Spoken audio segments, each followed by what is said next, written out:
Oke, Assalamualaikum warahmatullahi wabarakatuh. Pada kesempatan kali ini kita akan melakukan kritik terhadap nalar ataupun kegagalan nalar dari beberapa pihak. Pada episode kedua kali ini kita akan mengkritik beberapa kekeliruan nalar daripada mahasiswa.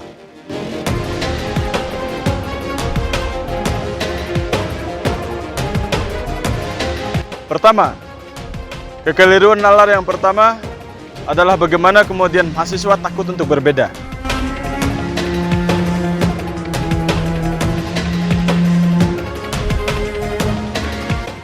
Konsekuensi menjadi mahasiswa adalah siap berbeda.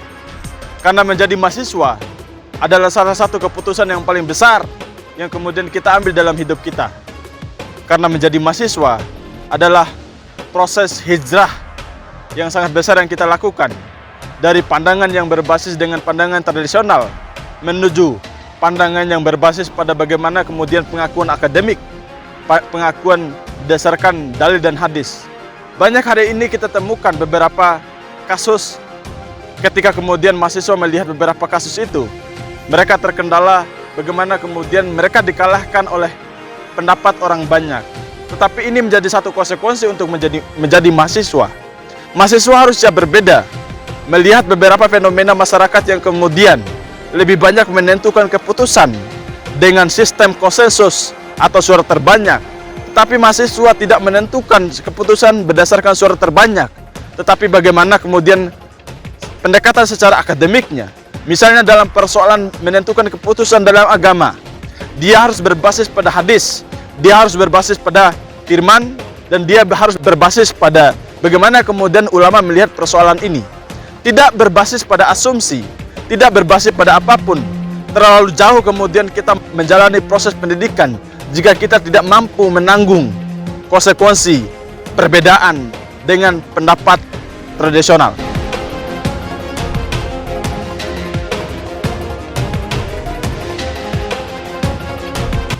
Yang dimana kita banyak lihat, kita mengaku diri, banyak yang mengaku diri sebagai mahasiswa di mana-mana itu sangat angkuh, tidak mau bergabung di kehidupan sosial.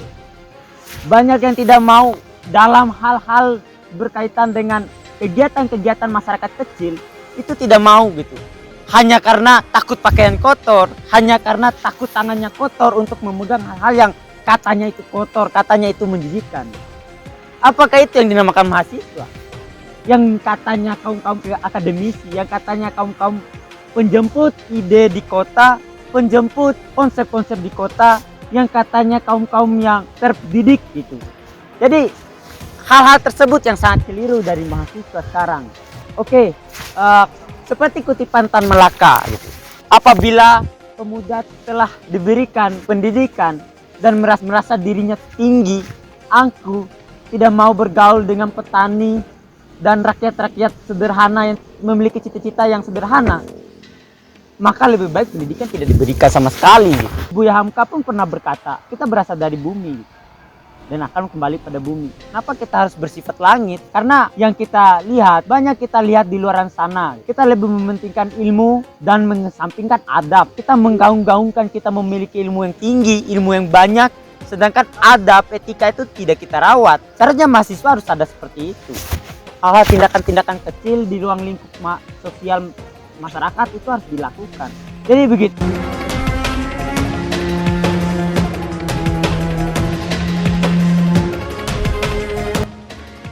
Cara bernalar yang ketiga yang kemudian keliru daripada mahasiswa adalah kemudian memahami mahasiswa dengan kemungkinan untuk melancong, berjalan-jalan lebih panjang, dan kemudian melakukan rekreasi sebanyak-banyaknya. Saya harus tegas mengatakan kepada teman-teman sekalian bahwa setiap daripada jalan yang kemudian teman-teman injak, setiap daripada acara pelancongan, seremoni yang kemudian teman-teman jalan lakukan, ada keringat, ada semangat orang tua yang kemudian sudah teman-teman hianati. Maka daripada itu, menjadi mahasiswa bukanlah kemudian memperpanjang pelancongan, tetapi menjadi mahasiswa adalah mempertebal mental, memperluas ilmu pengetahuan, memperluas pengalaman. Maka hari ini saya harus mengatakan secara tegas, menjadi mahasiswa bukan seperti di STP. Kita menjalin hubungan, kita melakukan semua hal. Kita melakukan semua hal sesuka kita. Lalu kemudian orang tua kita banting tulang di kampung halaman hanya untuk menyekolahkan seorang model yang kemudian hidup di kota orang. Maka daripada itu saya tegaskan, menjadi mahasiswa, ini cara kritik yang ini cara bernalar yang kemudian sangat keliru daripada mahasiswa. Orang tua kalian bukanlah buruh. Orang tua kalian bukanlah pembantu yang kemudian akan melayani kalian seumur hidup. Jadi, gunakan kemudian potensi dan waktu menjadi mahasiswa sebaik mungkin untuk bagaimana kemudian melestarikan dan merawat nilai-nilai belajar. Gunakan amanat-amanat itu sebagai senjata untuk mempertajam proses rekreasi ilmu pengetahuan, bukan rekreasi tempat hiburan. Mengunjungi perpustakaan, bukan mengunjungi lokalisasi. Dan kemudian mendekatkan diri kepada dosen, bukan mendekatkan diri kepada pacar di kos-kosan.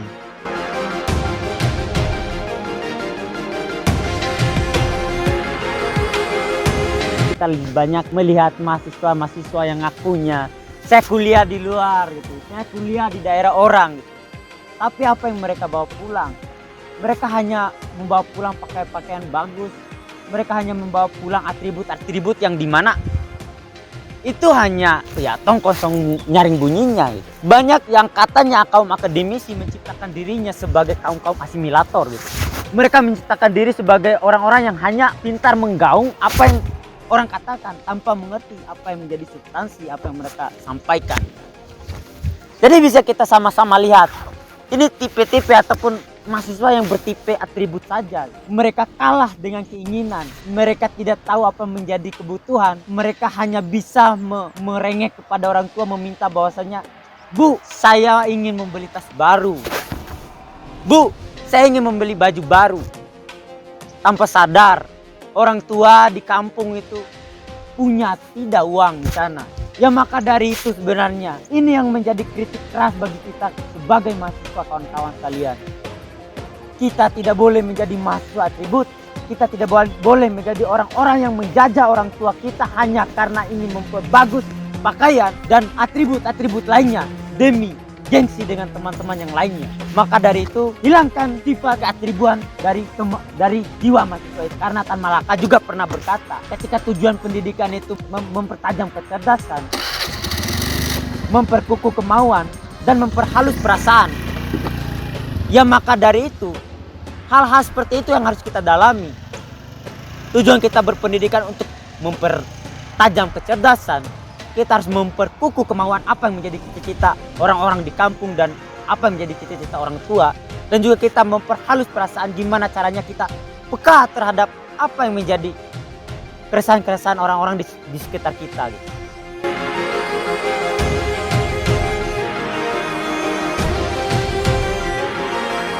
Kebanyakan kemudian mahasiswa menyadari bahwa momentum menjadi mahasiswa adalah momentum untuk kemudian memakai tenaga orang tua, memakai biaya orang tua, memakai kepercayaan orang tua sebanyak-banyaknya untuk bagaimana kemudian memperkosa berdasarkan keinginan individu masing-masing.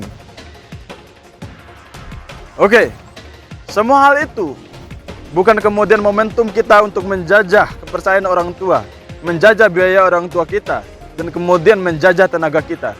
Jangan jadi mahasiswa yang menjajah. Soekarno pernah mengatakan bahwa tugas anak-anak bangsa selanjutnya bukan tentang melawan penjajah, tetapi mereka akan melawan bangsanya sendiri. Begitupun, kalian semua membenci penjajah, Belanda, Jepang, kemudian Inggris. Tetapi sebenarnya, kalian semua sedang bermanifestasi menjadi penjajah-penjajah baru. Penjajah kepercayaan, penjajah biaya, lalu kemudian penjajah tenaga. Berbicara menjadi mahasiswa, ini bukan tentang satu hal yang simpel. Banyak orang tua yang kemudian tidak jadi menunaikan hajinya. Banyak orang tua yang kemudian tidak jadi membeli bajunya. Banyak orang tua yang kemudian sedikit memangkas makanannya hanya untuk bagaimana kemudian menyekolahkan seorang anak. Tapi persoalannya, banyak fakta yang kemudian saya temukan hari ini bahwa banyak kemudian anak-anak yang menggunakan karena persoalan kuliah, mereka meminta biaya untuk bagaimana kemudian mengisi kuota. Padahal sebenarnya adalah mereka setiap hari berjoget di depan HP dengan TikTok. Mereka setiap malam begadang dengan kegiatan yang kemudian tidak membangun, bermain game sepanjang malam. Semua itu beralasan atas nama kuliah. Atas nama kuliah. Pembohongan-pembohongan yang kemudian diberikan mahasiswa itu hanya saja memperkosa dan meracuni setiap pikiran dan setiap apa yang kemudian menjadi harapan daripada ayah dan ibunya.